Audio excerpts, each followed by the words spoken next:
Hola, saludos a todos los que nos escuchan, a todos los clientes que nos siguen. En el día de hoy vengo a darte información muy importante, así que espero que te quedes conmigo en este video.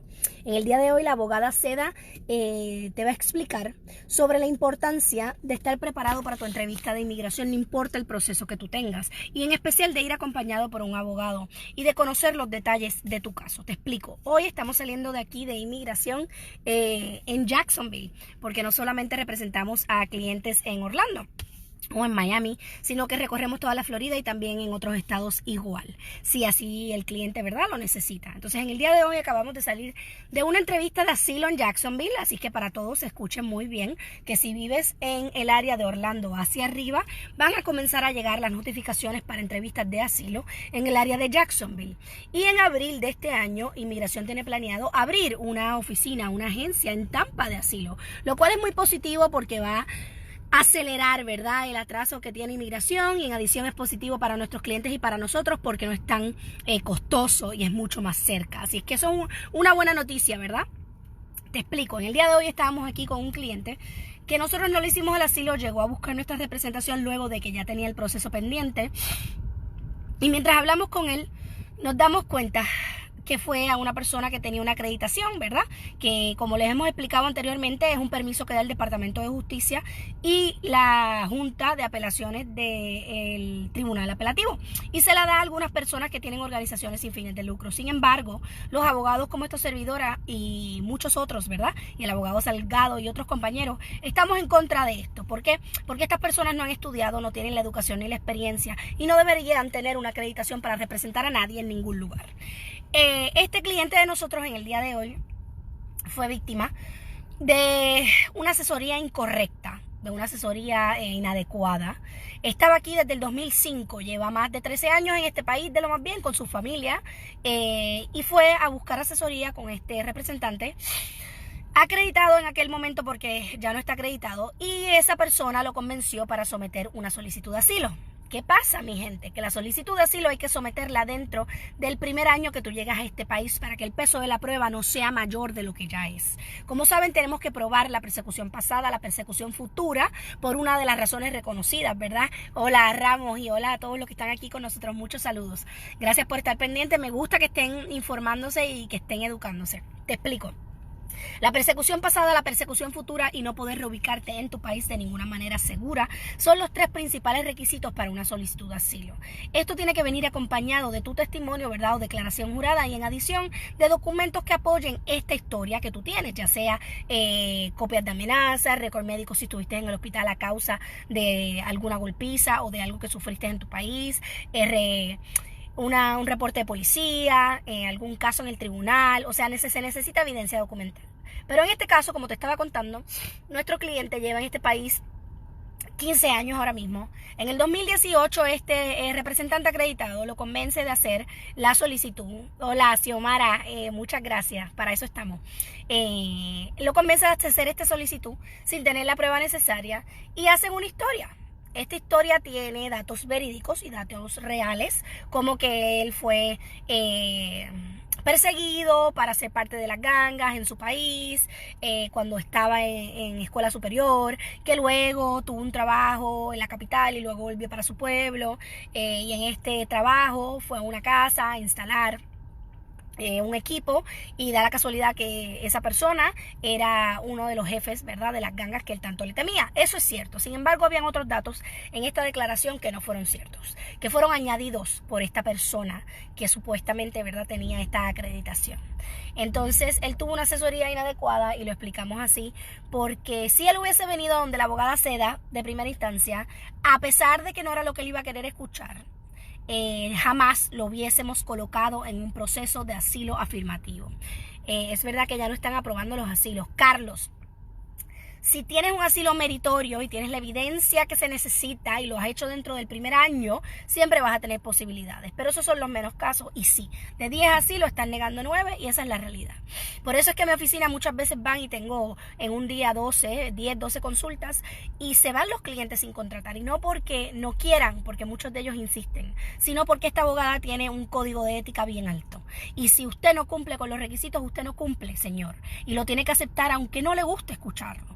¿Por qué? Es muy fácil yo decirle, sí, págueme $5,000 para la primera parte y $10,000 cuando lo envíen a corte y yo le hago el trabajo y le voy a estar cobrando por un trabajo. Pero si yo de antemano sé que usted no es elegible o no cumple con los requisitos o no tiene el peso de la prueba que se necesita, entonces entiendo que lo correcto, lo humano y lo legal y lo ético es decirle a usted que no pierda el tiempo ni el dinero, ni que se coloque en la boca del lobo en inmigración de manera voluntaria.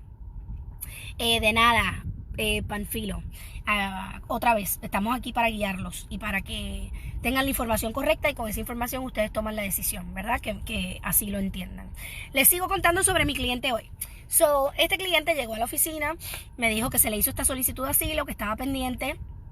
Y imagínense que había convencido a la esposa también, el representante acreditado, de hacer una solicitud de asilo. La señora ya tiene una orden de deportación. Gracias a Dios que no le hicieron esa solicitud de asilo a la esposa, porque hoy por hoy estaría detenida o ya estaría en su país. ¿Por qué? Porque esta orden de deportación la tenía desde el 2006 y nadie la ha ido a buscar y ella estaba lo más tranquila en su casa con sus hijos.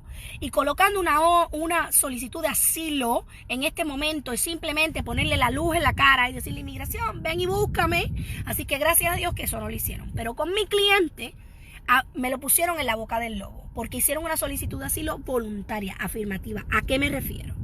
A que luego de él estar aquí por más de 13 años, sin tener la documentación necesaria para probar la persecución pasada, la persecución futura, y que no se puede reubicar en su país de una manera segura, y que lo persiguieron por opinión política o religiosa, o por una razón de etnicidad o nacionalidad, o porque es parte de un grupo particular social, lo colocaron en un procedimiento de asilo. ¿Y qué pasó? Que en el día de hoy vinimos a una entrevista.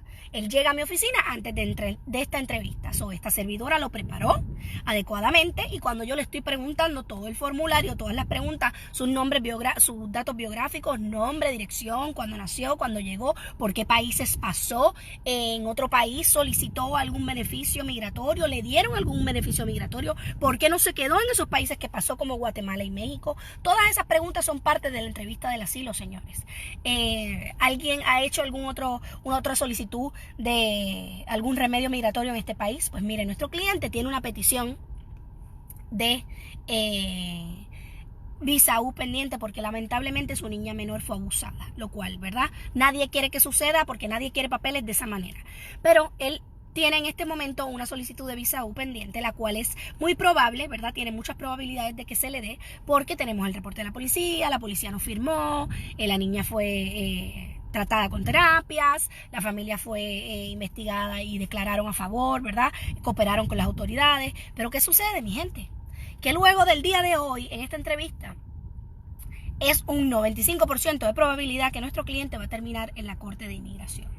Y si termina en la Corte de Inmigración, que se comienza un proceso de deportación en su contra, entonces tenemos una situación complicada, porque la visa U no es un remedio frente al juez de inmigración. La visa U es un remedio frente a la agencia de ciudadanía, de servicios de ciudadanía, USCIS, donde esta servidora trabajó por 2 años y donde estamos aquí ahora mismo, ¿verdad? Saliendo de nuestra entrevista con el cliente. Entonces, ¿qué pasa? Que aun cuando él tenga un buen caso para la visa U, como la visa U puede ser aprobada aun cuando tengas una orden de deportación, dependiendo de cuándo él sea referido a corte y de cuánto tiempo el juez nos dé para la audiencia final, luego de la audiencia preliminar, este señor puede que termine con una orden de deportación, se va a poder quedar aquí si le aprueban la visa U, pero va a tener su récord dañado sin necesidad. A menos que la visa U venga aprobada antes de la audiencia final, que es lo que vamos a buscar, ¿verdad? Vamos a tratar de conseguir el más tiempo posible, que en estos momentos los jueces están dando audiencias finales para dentro de 2 o 3 años. O sea que eso es positivo porque la visa U se está tardando de 18 a 36 meses. O sea, de 1 año y medio a 3 años y es mucho más para los 3 años. ¿Qué te quiero decir con esto? Que si usted lleva en este país 10 años y usted nunca ha sometido el asilo, usted no tiene por qué someterlo ahora, a menos que usted tenga evidencia de que las condiciones en su país cambiaron y de que sus condiciones cambiaron, porque lo más seguro lo van a referir a corte y va a terminar en un proceso de deportación. Y aún si usted tiene un hijo ciudadano, si ese hijo ciudadano no tiene una condición médica que requiera que usted esté en este país, aunque usted solicite la cancelación de remoción, que es el famoso perdón de los 10 años del cual le hemos hablado muchísimas veces, no es seguro que se lo den, señores. Y el caso le va a costar de $10,000 a $15,000 dependiendo con el abogado y dependiendo en la etapa que esté y dependiendo de la evidencia que se tenga. Así que si usted lleva en este país más de un año y usted no ha sometido el asilo porque no tiene la prueba para someterlo, entonces no lo haga luego o busque asesoría y pregunte.